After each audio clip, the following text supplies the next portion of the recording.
Hello and welcome to VB Learning Zone, brought to you by me, your instructor Alex Headley. In this Tech Help video we're going to learn about the .NET New command. So if we jump straight to the terminal, I've created a new folder called .NET New and a source folder in that. And as you've seen in previous videos, .NET allows either .NET and then a path to an application or .NET and some commands. So which commands does this allow?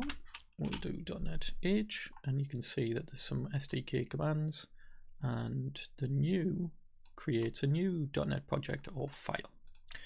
So if we do .NET New, you can see again the .NET New command creates a new .NET project based on a template, and there are multiple templates, so they come installed with either the .NET Runtime or Visual Studio. There are various different templates you can also install based on the VS Marketplace, or you can even build your own templates if you were creating something with a set amount of files each time. It just speeds up the process.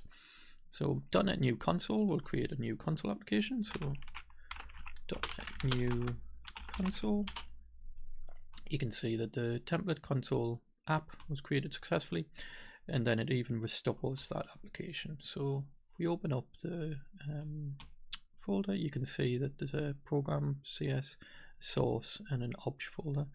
So if we open up this, we can see open up in Visual Studio, and we'll let that load.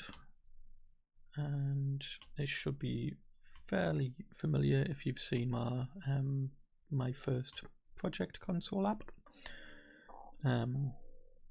So you've got the source folder and project, you've got the program file, and as you can see there's the console.writeline, and if you click play or run, it'll build the application and it'll start the application and close it. If we do what we did previous videos, read line, we can then stop the application as it waits for input, and you can see hello world, and that's just a different way of creating a new console application. Instead of using VS, you can actually use the command line. And I'll see you in the next video. Thanks.